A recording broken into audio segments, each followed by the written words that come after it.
Hello everyone, welcome to our first video on this channel. In today's video, we will dive deep into the mysteries of Cs2 Iceberg. In this iceberg, we will solve and explain some myths of the game. There are 8 stages of that iceberg. Let's dive into that without further ado. First layer, sunlight. P90 Rush B. This term describes how players often pick up the P90 in-game and repeatedly charge straight into B. Sometimes with flashbangs, sometimes without firing anything at all. This one-beam concept still exists today and continues to be used as a tactic among players. As you can see in the clip, the player simply runs with a weapon in hand and scans his opponents.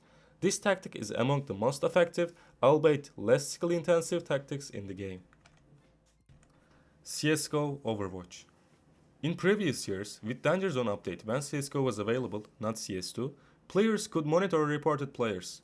With this system, players reported abnormally in a particular game would be monitored by other players with high security factors, helping the system determine whether the player was cheating.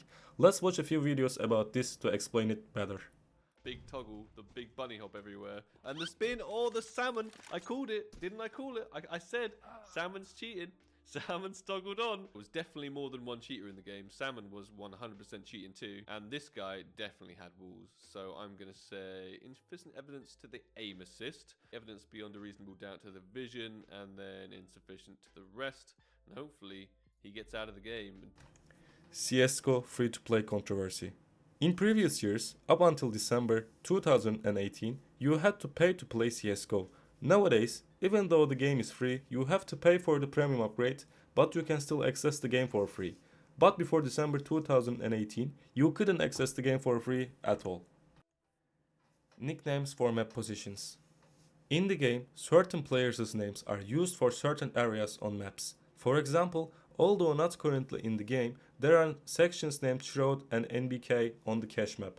Another example is the large box in A-bomb site on the ancient map, which some players refer to as Brokey. Let's take a look at the clips that led to these names. Bomb site, they're just saying whatever, you can have it. We're gonna try and retake it from the outside because there aren't that many positions that the T players could be in right now. Easy to swing and check. You just know where they're gonna be more or less. Brokey and Olofmeister are still in trouble here. Brokey on his own, 1 versus 4. Great shots and he jumps up. That should really be impossible. He's looking for it. He knows where he is. He's picked up the AWP and there he is right in front of 1 versus 4 for Brokey. Can they dive for that free AK? Shroud wants to, but I think he thinks he's in a spot that they don't know about, so he's sticking there hoping that they push through the smoke, but they're alternating. Oh no, they're coming back. iBuyPower cannot afford to make the same mistake they made earlier in the game. 25 seconds left. If the clock runs out on them and they give up overtime, it will be the heartbreak of a generation.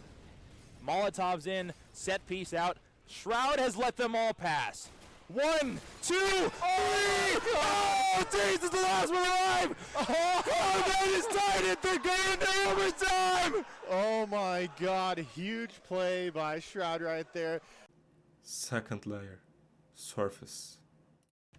Suka Bliet. Anyone who plays CS2 knows that there are a lot of Russians playing the game. And anyone who plays with Russians has likely heard the phrase Suka Bliet from Russia. The term comes from the large number of Russians in the game, and they use it whenever they're angry, surprised, or playing well.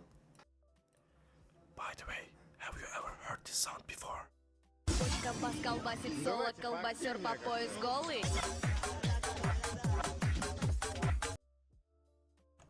Counterblocks. There is a game on Roblox called Counterblocks, and it's almost identical to CSGO in terms of logic and appearance. Of course, I'm leaving aside the graphics, player base, skins, and spirit of the game, because it's impossible to replicate these things on Roblox. That's all there is the term. Gambling for kids controversy. According to this term, young children playing the game describe opening cases, winning jackpots, or playing certain gambling games to obtain attractive skins. As you can see on the screen, a Reddit user complains that their nephew is gambling on certain sites to earn these skins and that his family isn't even aware of this, and that action needs to be taken against them. Those interested can pause and read. Third layer, underwater. Source 2 port for CSGO. This term refers to the game's return to CS2, the Source 2 update that will arrive during the CSGO era. Before Source 2, the game ran on the Source engine for a full 10 years from 2013 to 2023. After 10 years, the game took on a new identity and took on the name CS2. Let's watch a few clips from CSGO before the Source 2 engine arrives.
Payday 2 map in CSGO. There is an Easter egg in the CSGO bank map that references Payday 2. Rather than explain the concept, I would rather show you the video directly. Here, let's watch it together.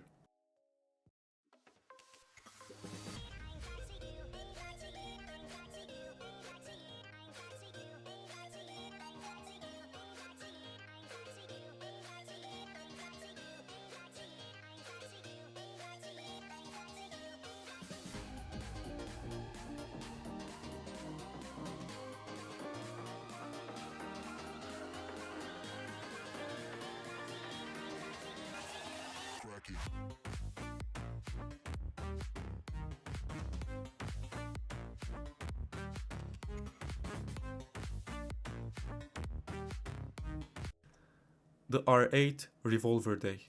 The R8 Revolver was a beast when it launched on December 8, 2015 with a price tag of $800. Its ability to kill opponents with a single shot to the torso made it a true pocket AVP. Players back then didn't save up for weapons, instead playing entirely with the revolver, terrorizing their opponents. Even though this was fixed a day later, Revolver Day remains a day of supreme power within the community. AUG Week. In 2014, one of the most powerful buffs ever made to the AUG was released. For a week, the weapon, with its near zero recoil and high damage, was played by many, almost everyone. Valve fixed this a week later, but no one played the rifle for that week, leaving the AUG a nightmare for their opponents. While this term has been corrected, it remains known within the community as AUG Week. Fourth layer. Deep Water. Olofmeister Burning Defusal. At Cologne 2014, one of CSGO's first major tournaments, Team Dignitas and Fnatic faced off. The match was long and fierce. At 14-14, Dignitas' player Fetish planted the bomb and went on the defensive. Just before the bomb was about to explode, he threw a Molotov cocktail on it and walked away. Under normal circumstances, no one thought the bomb could be defused, as they believed there would be no time. However, Fnatic's Olofmeister dove into the fire despite the Molotov cocktail and defused the bomb. After that, Valve even added a graffiti image of this iconic moment to the game to honor it. Overpass Olofmeister boost. Let's continue with Olofmeister. During DreamHack 2014, Fnatic and Team LDLC faced off. The score was 13-8 in Fnatic's favor. At that very moment, Fnatic pulled off a never-before-seen tactic, securing a spot normally impossible to see. Team Fnatic won the round. To commemorate this moment, Valve added a climbing over railings is prohibited sign to the game. That's all for today's video. If you would like us to delve deeper into the iceberg, explain more, and see more videos, don't forget to like the video and share your thoughts and ideas in the comments. If you would like, I can make a separate, longer video about CSGO gambling sites and lawsuits, as it's both engaging and short enough to cover in one video. Let's discuss which aspects of the video caught your attention the most and which ones you weren't aware of in the comments. See you soon for another video.